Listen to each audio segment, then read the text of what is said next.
ओम शांति। अभी हम सुन रहे थे वंदे मातरम से दादी ब्रजेंद्र जी का अनुभव। दादी ब्रजेंद्रा जी और अव्यक्त बाप दादा, आप सिर के ताज की चमकती हुई मणि हो। आदि रतन सदा संशोध फादर करने के निमित्त है। हर कर्म से बाप के चरित्र को प्रत्यक्ष करने वाली दिव्य दर्पण है। दर्पण कितना आवश्यक होता है अपना दर्शन या दूसरे का दर्शन कराने के लिए। जो विशेष आत्माएं निमित्त हैं उनको देख सभी को क्या याद आता है? बाप दादा याद आ जाता है। बाप क्या करते थे, कैसे चलते थे, यह याद आता है ना। तो बाप को प्रत्यक्ष करने के दर्पण हो। बाप दादा ऐसे विशेष बच्चों को सदा अपने से भी आगे बढ़ाते हैं, सिर का ताज बना देते हैं। सिर के ताज की चमकती हुई मणि हो। आप परिवार का श्रृंगार हो। बचपन से लौकिक में अलौकिक में श्रृंगार करती रही तो श्रृंगार करते करते श्रृंगार बन गई। ऐसे है ना। बाप दादा महावीर महारथी बच्चों को सदा ही याद तो क्या करते हैं, लेकिन समाये हुए रहते हैं। जो समाया हुआ होता है उनको याद करने की भी ज़रूरत नहीं। बाप दादा सदा ही हर विशेष रतन को विश्व के आगे प्रत्यक्ष करते हैं। तो विश्व के आगे प्रत्यक्ष होने वाली विशेष रतन हो। एक्स्ट्रा सभी की खुशी की मदद है। आपकी खुशी को देखकर सबको खुशी की खुराक मिल जाती है। इसलिए आप सबकी आयु बढ़ रही है, क्योंकि सभी के स्नेह की आशीर्वाद मिलती रहती है। अभी तो बहुत कार्य करना है, इसलिए श्रृंगार हो परिवार का। सभी कितने प्यार से देखते हैं। जैसे कोई का छत्र उतर जाए तो माथा कैसे लगेगा। छत्र पहनने वाला अगर छत्र ना पहने क्या लगेगा। तो आप सभी परिवार के छत्र हो। अब दादी ब्रजेंद्रा जी ने जन जन की सेवा अर्थ अपना तो सब कुछ लगा दिया और अब उनका अपना कुछ नहीं रहा था। एक सेवा केंद्र को ही अपनी तपोभूमि बनाकर वे अपने त्याग और तपस्या से अनेक आत्माओं में बाबा की याद का बल भरती रही। ईश्वरीय सेवा के हर स्थूल सूक्ष्म कार्य में सदा ही अपने आप को आगे रखा।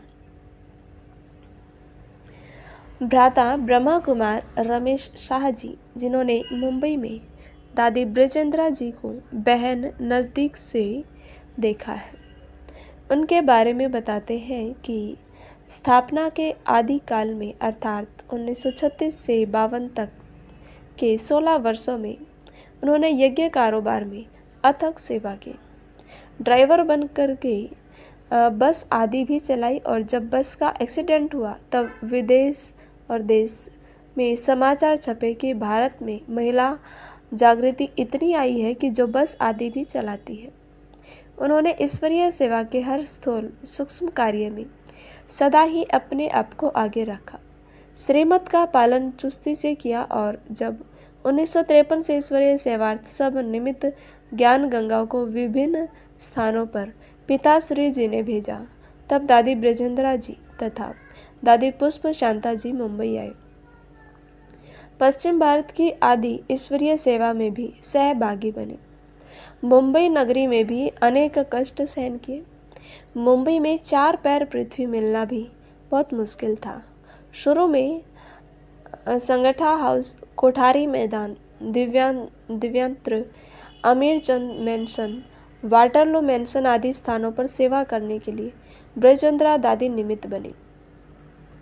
दक्षिण मुंबई में ईश्वरीय सेवा बढ़ी, परंतु अब उत्तर मुंबई में भी यह ईश्वरीय फुलवारी बढ़ने लगी। सायन में भी नरोत्तम निवास में 3 पैर पृथ्वी पहले किराए पर लेकर दादी ब्रजेंद्रा जी ने अपने त्याग, तपस्या और साधना से सींचकर ईश्वरीय फुलवाड़ी बढ़ाई। मुंबई में अनेक स्थानों पर ईश्वरीय सेवा बढ़ती गई। मुंबई के बाहर पुणे आदि स्थानों पर भी ईश्वरीय सेवा बढ़ी और उसके परिणाम स्वरूप एक विस्तृत जोन बन गया। पहले दादी पुष्प शांता जी और बाद में दादी ब्रजेंद्रा जी इस जोन की मुख्य संचालिका बनी और यह कार्यभार उन्होंने अंत तक निभाया। सारे यज्ञ की हर एक प्रकार की ईश्वरीय सेवा में सदा संपूर्ण सहयोग दिया। वे इतिहास का दूसरा स्वरूप बन गई। यज्ञ के आदि से अंत तक के इतिहास के मुख्य पात्रधारियों में से उन्होंने एक अनोखा पार्ट अदा किया। इतिहास के साथ अपने को इस प्रकार ओतप्रोत कर दिया कि वे इतिहास का दूसरा स्वरूप बन गई। उस समय का वह तेजस्वी दिव्य भव्य जब भूतकाल बन गया तो दादी ब्रजेंद्रा जी उस भूतकाल का यथार्थ यशोगान करने वाली बन गई। दादी ब्रजेंद्रा जी ने सदा मातृत्व पालना का कर्तव्य बहुत अच्छा किया। दादी ब्रजेंद्रा जी हर एक की महानता और गुणों को पहचानने में सदा सफल रही और सदा ही अपने साथियों को आगे बढ़ाती रही।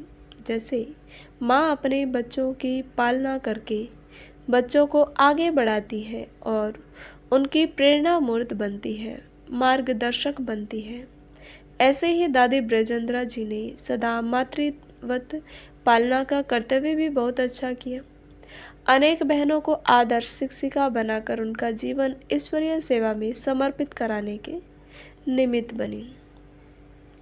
बाल्यकाल में लौकिक पढ़ाई इतना नहीं किया था, परंतु सदा ही अलौकिक पढ़ाई में आदर्श विद्यार्थी बनकर लौकिक बातों को समझने की जिज्ञासा वृत्ति रखी।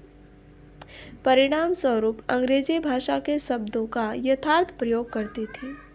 सदा हर एक बात की गहनता में जाकर उसके आदि और अंत को समझने का प्रयत्न करती थी। परिणाम स्वरूप उसके शुभ विचार या शुभ राय में एक विशेष बल था। दादी जी सदा ही विघ्न विनाशक के रूप में सबकी मददगार बनी। उनको अस्थमा का रोग था, परंतु अस्थमा के कारण वह असहाय नहीं बनी, अपना कर्तव्य सदा ही निभाती रही।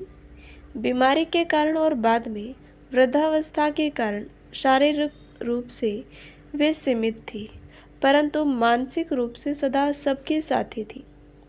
वे एक स्थान पर होते हुए भी इस विशाल जोन के अनेक ईश्वरीय सेवा केंद्रों को संभालने में सदा ही मार्गदर्शक रही।